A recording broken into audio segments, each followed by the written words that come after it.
Hello and welcome to World Cup Day 12 and my thoughts on yesterday's games, now that I'm recording this the day after. What a day.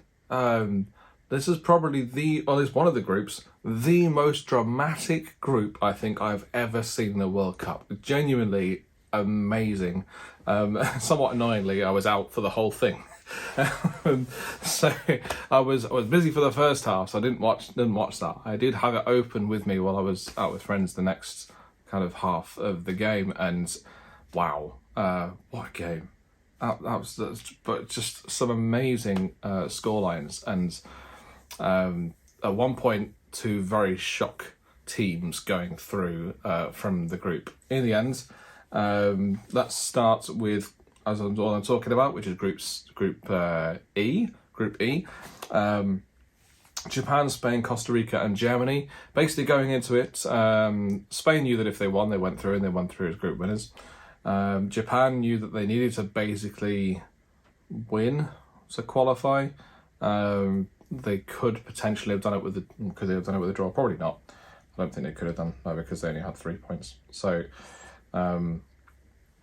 Yeah, they would have, I think with a draw, they would have gone out, probably, because of their goal difference. It's likely they would have gone out, unless Costa Rica did something. And then, obviously, a win for Japan put them through, and a defeat put them out. Same with Germany, if they lost, they were out. If they drew, they were out. They had to win and hope for a favour from Spain. And as it turns out, they did win, but they didn't get the favour from Spain that they were hoping for, and most people would have expected as well. So, let's start with Japan, Spain. So Spain went ahead with a lovely Morata finish, and it looked like they were a bit all over Japan. Japan didn't really seem like they'd kind of turned up in this game in the first half, based on the highlights that I've seen. And Morata's goal was just class heading, and it's not something that I would consider him to be like consistently great at, but he does offer Spain something that they just don't have anywhere else in this squad, which is like a kind of a taller target man-ish kind of a target man, but also someone who can run in behind and provide that threat. So at half-time, Spain were winning 1-0, and then going over to the other game, Germany were also winning 1-0 thanks to a brilliant Serge Gnabry header as well. It was probably his best game of the tournament, to be fair. He played really well. He had loads of chances, as did Germany in general. So going into half-time, both teams, Germany and Spain, were winning 1-0, both going through. And it was seeming like, yep, this is the boring end to the group that I was expecting, with both Spain and Germany qualifying. As it turns out, football had different ideas, and in the second half, fairly early in the second half, Doan and Tanaka scored for Japan to make it 2-1. The second goal especially, Doan's goal actually I'll talk about first, where Japan just pressed really high. The intensity was insane, and it was a bit like watching Liverpool play at Anfield. And they were amazing for those first kind of 10 minutes. Of the second half. And Doan, eventually what happens is Spain try and play their way out of the press, eventually put a lob ball up to the left back, who does a really poor job of stopping Japan getting the ball. Japan then get the ball from the second ball, and Doan just shoots, and it goes past the goalkeeper, even though he gets two hands to it. And normally I would say if you get one hand to it as a goalkeeper, you should probably save any shot. But this one, that's really close to him. He jumps a little bit, but I can't believe he doesn't score. He doesn't save it. Can't believe he doesn't save it. Simon. And I don't even know if he's actually the first choice goalkeeper for this Spain team, but if he is, that's a bit concerning, because going into the next games they're playing, they will need a goalkeeper who's actually good at shot stopping. I actually thought it was so bad. I thought it was De Gea. When I first saw it, it was like, oh, De Gea, what have you done? And then I realised it wasn't De Gea. I was like, okay, it's just some inner De Gea prejudice there. Then Tanaka scored the second goal for Japan. This was very, very, very controversial, because initially the ball looked like it had gone out on the way, and then the game carried on, and the ball was played back in off the byline, where it looked like it had gone out. and then bundled in by Tanaka. And then the referee's assistant flagged for a goal kick, so it looked like that the ball had gone out. So then there was a long delay where they were trying to figure out, was this out, was this not out? And to be honest, this is kind of proof that the cameras that they have in stadiums are not good enough to do what they need to do in terms of finding out things like, did the ball cross a byline or go out for a throw-in or a goal kick or whatever. And it's a bit disappointing, really, given it's a World Cup that's had so much spent on it that you don't have enough money to be able to put in place correct regulation for cameras.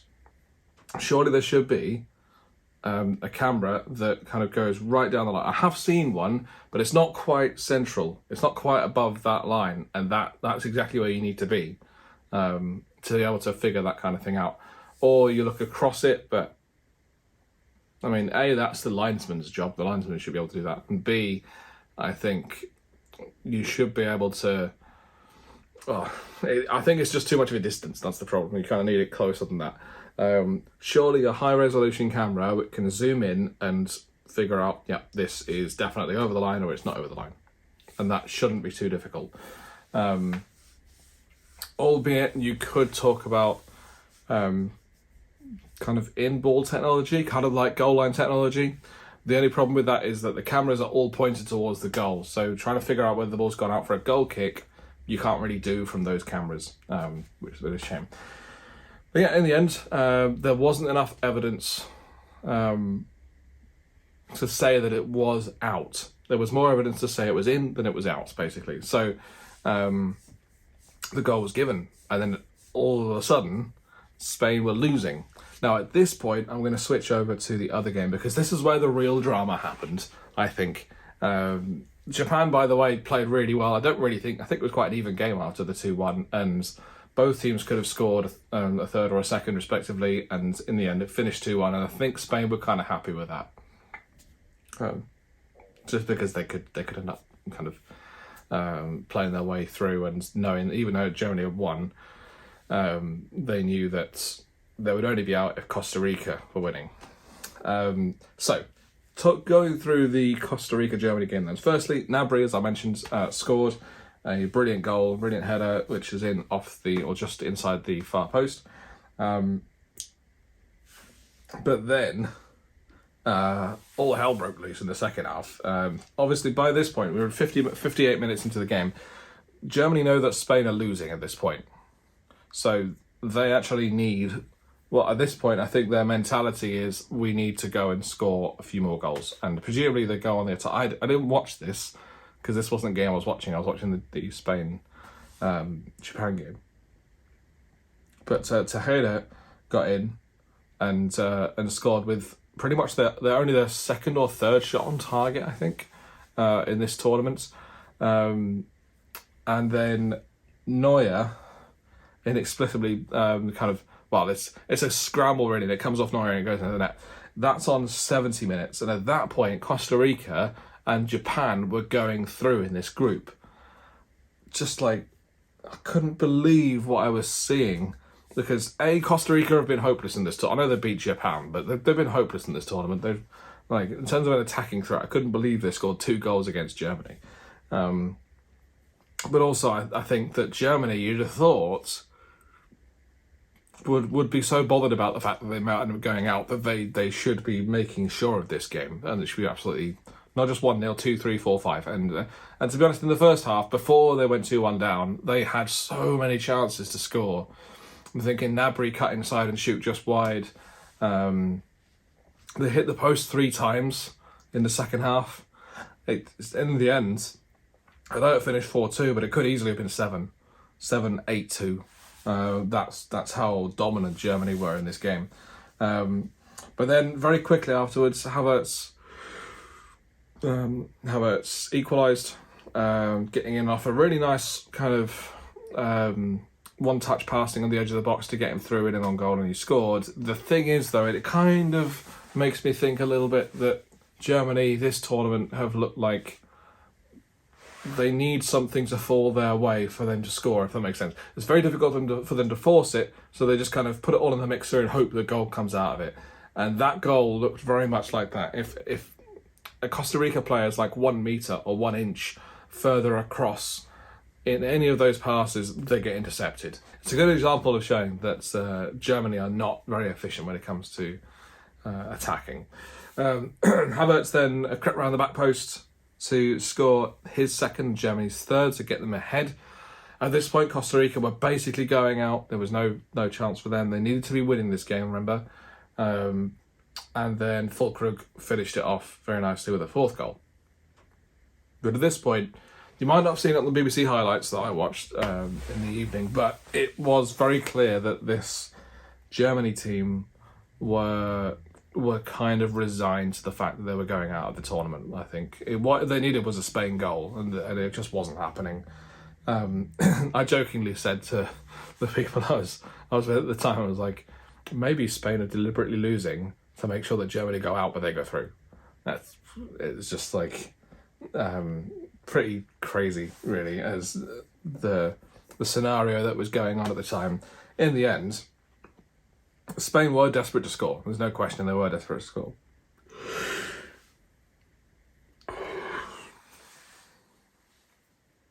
But it's very clear that that Spain also kind of didn't really mind in the end, by the end, because they did qualify. But obviously, I think winning the group would have probably been better for them.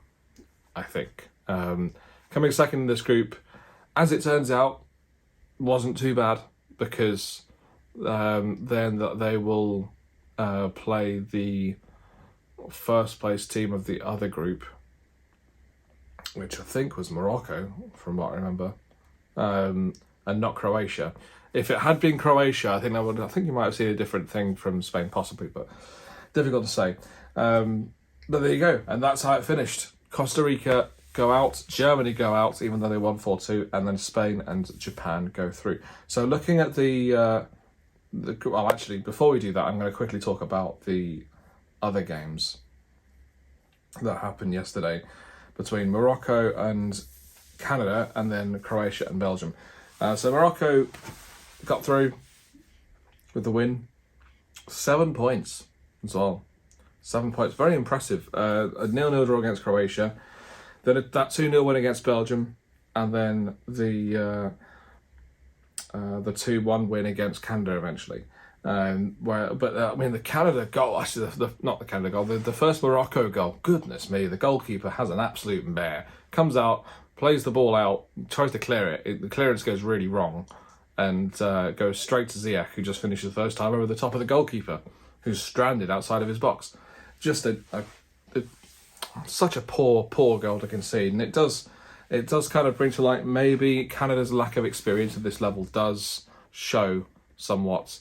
They have got some great players, and I've been saying some great things about Canada over these vlogs, but goodness me, they've flattered a little bit in these last two games. I think they just haven't shown their best, which is a bit of a shame, really, because I had really high hopes for them after watching that first game.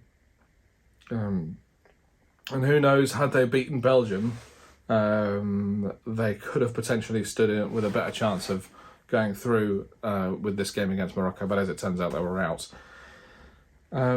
Still positive about Canada going forward, though. I'm sure they will be better, and they'll get their first World Cup point in the next World Cup, definitely, as hosts. I'm assuming they qualify as hosts. It would be really sad to see if they didn't qualify, because they are hosting the tournament. And then Croatia, Belgium, probably one of the most boring ends to a group stage, or the most boring final group stage game I've ever seen in the World Cup. 0-0. At least one that mattered. Given how much was riding on this game, it was boring in the sense that neither team really looked like they were going to score, at least very easily. There was a penalty incident in the first half where ball was played in the box, a couple of headers later, and then a Croatia player gets the ball first and a Belgian player takes him down. I actually don't think there was much contact, to be fair, so they could have just ruled out the penalty based on that. but they ruled it out based on a very odd offside decision, which didn't look offside, based on the graphic they showed us. So why? I mean, the fact, the reason I think they called it offside is because it just so happened that the Croatia player's shirt sleeve was pointing up. That looked like how it was. I couldn't really believe that was the case, but there you go. And Modric was absolutely incensed when they they gave the offside decision. He was like, "What? How can it be offside?" But yeah, Croatia probably happy with the 0-0 because it means they're through. But that does mean that they don't avoid. They've got. I think they're in Argentina's side of the draw. We're going to talk about that in a minute in terms of which side of the draw people are in. But these two groups have kind of muddled up a little bit what people had down as who's going to finish first, who's going to finish second in the groups. But Croatia do finish second, which does, as I say, change things. But Belgium looked awful. I've got to say, it sounds like I'm hating on Belgium, but they were horrible in this game. Absolutely shocking. I can't remember watching a team so well fancied before the tournament. Not well fancied, I don't think, but I think a lot of people still had high hopes of them, and looking so poor going forward. They just could not create enough chances. To be fair, in this game, they looked more active, they looked more at it. I think it was partly because of the knockout nature of the game that they did that, because they had the space to do that. But the problem, I think, for them is they didn't have a Lukaku on form. He came on in the second half, and poor guy had, I think, 4 chances. One of them was denied thanks to a fantastic block by Guardiola. But apart from that, the other 3 were just shocking. It was like the ball was coming to him and it would bounce off him and go out, or he would hit it and it would hit the post and go out, or he would hit it over the bar, or it would just miss him. And you're just kind of wondering how this guy's just never going to score. It's just never ever going to score. Or if he is, it's going to go off his backside or something and it's going to go in. It was kind of funny, but also kind of sad at the same time. It did mean that Belgium went out. Belgium needed a win in this game.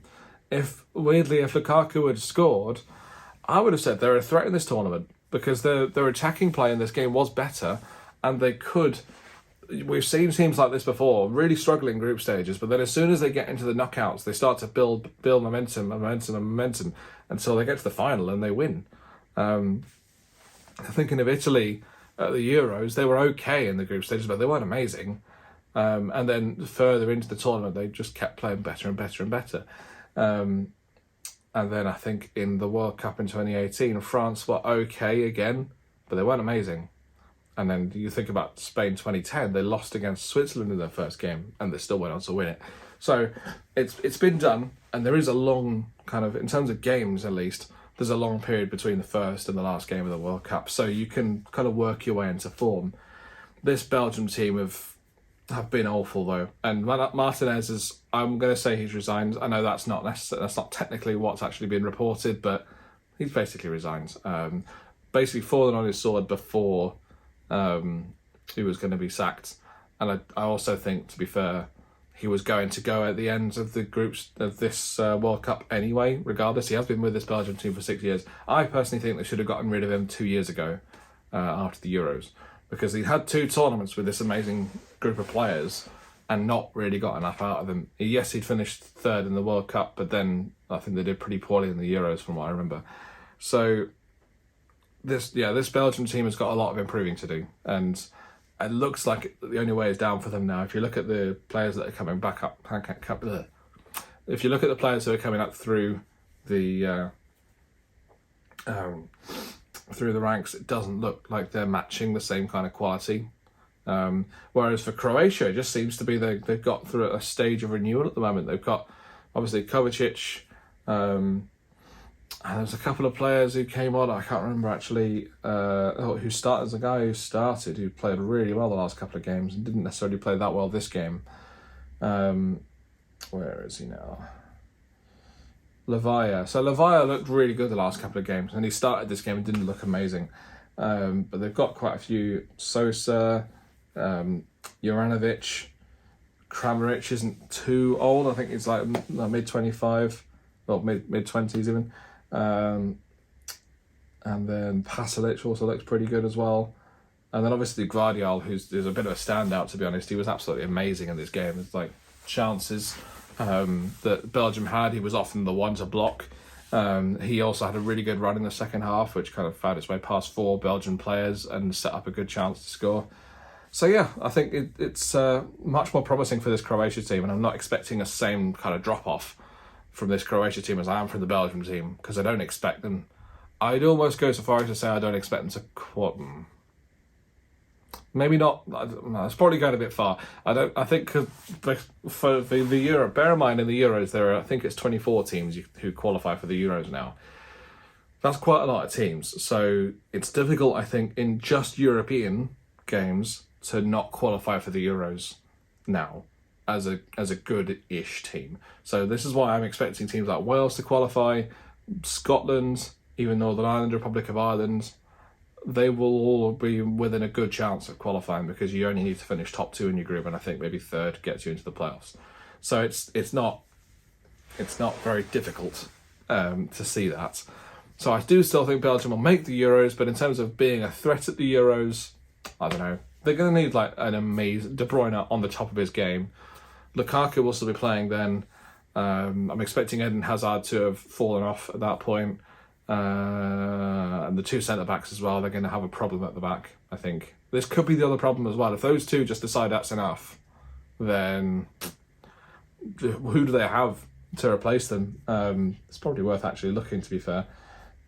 Where are the lineups? So, Belgium, we're talking about Alderweireld and Vertonghen, who I've never really liked as a centre-back pairing regardless. Like, when they were at Tottenham, I know they were Tottenham players, but they've looked all right, but they were kind of frustrating at the same time. It's like they would sometimes look really, really composed and a very solid partnership, and then sometimes they just throw in random mistakes. And also, some teams just wouldn't exploit the fact that both of them kind of lack a bit of pace, even in their best day. They weren't necessarily that fast, so it was quite surprising that no one decided, oh, I don't know what, let's just put a really fast guy in the middle and see if they can outrun them.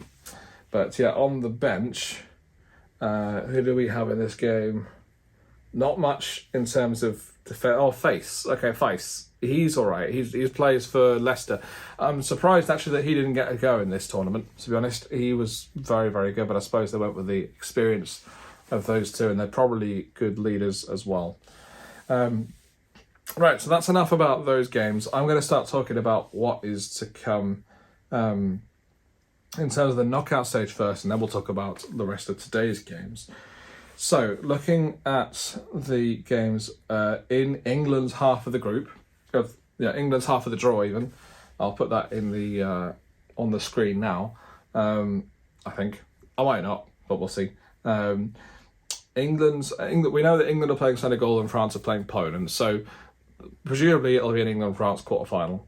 Or a Senegal-France quarterfinal. Can't see Poland beating France, definitely not. And then Morocco are playing Spain. And then the winners of Group H, which we think will be Portugal, will play second place in Group G, which I think will be Switzerland. But it could be Serbia as well. But I think regardless, I think it's a Portugal win there. Or if Switzerland get through, wow. Switzerland playing Spain again, after they lost, after Switzerland beat Spain. You could end up having Switzerland in the semi-finals. I don't see them beating Portugal, though. That Portugal team looks really good. So I think it'll probably be a Spain-Portugal quarterfinal. And that means that we're going to have, that half of the draw is going to be stacked, because you've got the Spain-Portugal quarterfinal, and then England-France quarterfinal, and the winners of those play the semi-final. Whereas the other half of the draw it is kind of stacked. The thing is with this World Cup is that we've got kind of the group winners, or there is one team in at least every group that you would regard as the group winners, or one team in every group that you regard as the best team in the group, even though they finished second in the group. And it turns out right now they seem to have all been kind of separated quite nicely. That wasn't the case last World Cup, where France ended up playing Argentina and they were both top seeds in their group, which then opened the way for a team like England to make all the way to the semi-finals. As it happens here, we've got Netherlands, USA, Argentina, Australia, Japan, Croatia is the one that's been confirmed today. And then tomorrow we should see Brazil taking on second place in Group H, who I cannot remember for the life of me who is in Group H. Ghana? Brazil against Ghana. And again, it kind of supports my view, even if it's Uruguay or South Korea,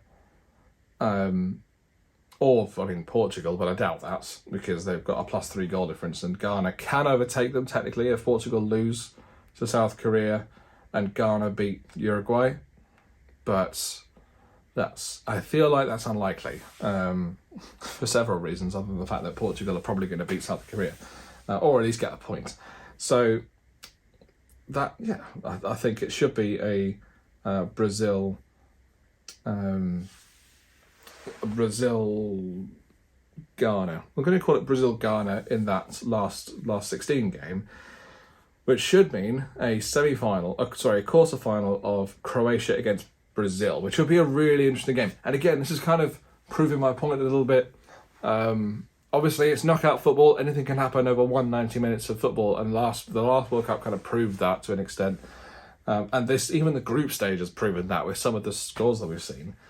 But I'm expecting Netherlands, Argentina, Croatia, and Brazil all to be in the quarterfinals in that half of the draw, and then it'll be Croatia against Brazil, which presumably you'd think Brazil would win that, and then Netherlands beating losing to Argentina. Yeah, Argentina they look really good, and they've got this game against Australia, which should be easy for them. I'm not expecting. I think if there's one guaranteed last 16 game, it's that one, because I can't see Argentina not winning that. And then it would be an Argentina-Brazil semi-final, where the other side of the draw we had a France-Spain semi-final. So thankfully a bit of kind of balance between the South American and European teams, and that is kind of what I'm hoping for. I really hope that Argentina don't end up getting shocked at any point before that semi-final against Brazil, because that would be an amazing game, and I'll absolutely be watching that, no question.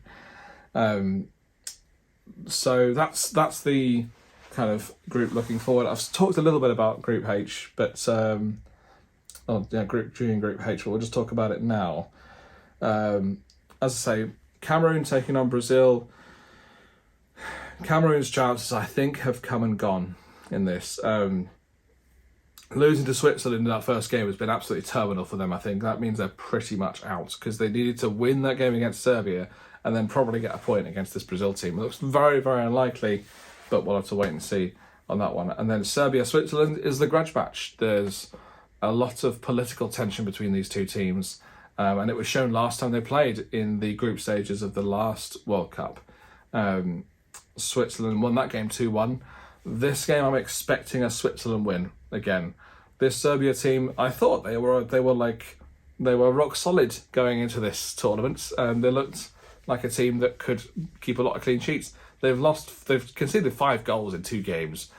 I'm not expecting this Serbia team to hold out against this Swiss team, much less score as well, because I think this Switzerland team are good defensively as well. So they've also only conceded 1 goal in their 2 games. So read that what you will, but it looks like to me Switzerland are going to win this. Are going to finish second in the group. Brazil are going to win the group. It's going to be one of the most kind of disparate groups that we've got, where Brazil will have 9 and then Switzerland on 6 below them. And then we've got Portugal taking on South Korea. Again, I'd expect a Portugal win. They do have Son Heung-min, but so far in the 2 games they've played, he's not been a huge threat, or rather, he's been a threat, but teams have dealt with him pretty well. Whereas Ghana-Uruguay is just a huge game, and I'm not going to be able to watch most of it, I think, because I'm going to be out. I'm having my hair cut this afternoon, and then I'm working, so I can't be doing with that, which is a bit of a shame. But yeah, Ghana, I would say, are favourites. I think they do look like a better team, but it's going to be such a grudge match that anything goes. And the last game was pretty close between these, obviously, when they played in the quarterfinals of the 2010 World Cup. and that was a really close game. Admittedly, I think the players on both teams are completely different to what they were back then. Apart from Luis Suarez, who's probably one of the only surviving members of that Uruguay team. Whether he'll play tomorrow or not, I don't know. I don't think it might not be a good idea because he could end up costing you. I'm expecting him to be targeted by this Ghana team with so much stuff. Not going to say abuse, but just stuff is going to be thrown at him. And he's not historically been someone who can put up with that. And historically, he's very easy. He finds it easy to bite back. If you don't know what I mean about that, just go and search Luis Suarez bite, and you'll see what I mean. But yeah, he is one who doesn't necessarily control himself that well. So I don't know if playing him in this game would be such a good idea. In terms of tactically, it's a bit of a toss-up because Ghana don't look all that great. They looked okay against the Portugal team earlier in this tournament. And then they beat South Korea, and they played really well in that game as well. But they did have that moment in the second half where South Korea just dominated them, and it's unlikely. But I suppose the problem is that Uruguay aren't a team that will just go all out attack and try and win games like that. They will try and defend deep, but the difference here is they have to win. Ghana don't. Ghana just need a point, and if Ghana get a point, they're probably through. I wouldn't expect South Korea to win by 2 clear goals against. It had to be 3 clear goals. They'd have to win by to overhaul Ghana if Ghana get a point. So South Korea need to win and hope that Ghana lose, essentially. Or if Ghana draw, then they need to get a 2 better scoreline, 2 goal better scoreline. So if Ghana draw, then South Korea have to win by at least 3 goals. No, 2. I was right, 2. If Ghana draw, then they have to win by 2 clear goals against Portugal. And then Uruguay have got it tougher. If Ghana get a point, then Uruguay have to win by 3 clear goals. And all of this could be... Sorry, if Ghana get a point. Ghana are playing Uruguay. So if Uruguay win, then they're hoping that South Korea don't win. If South Korea win and Uruguay win, then South Korea would finish top unless Uruguay get a 2 goal better scoreline than South Korea. I hope that makes sense. I'm glad this is the last group stage game because trying to get your head around the permutations has been interesting, especially in that Group E. Goodness me. So last thing before we go, what do you think? Do you think that Spain are all that? They, to me, fell down in my estimations based on yesterday's games. Was that the most crazy end to a group stage that you've ever seen in a World Cup? And do you think that we're going to see Gabriel Jesus play from the start for Brazil? I would like to see that because I think he's a very, very good player. Not to mention he plays for Arsenal. But yeah, thank you very much for watching. If you enjoyed what you saw, then please hit the like button and subscribe to see more of my videos. And if you want to be reminded of when I next put up a video, make sure you hit the bell button next to that. Thanks for watching, and I'll see you tomorrow.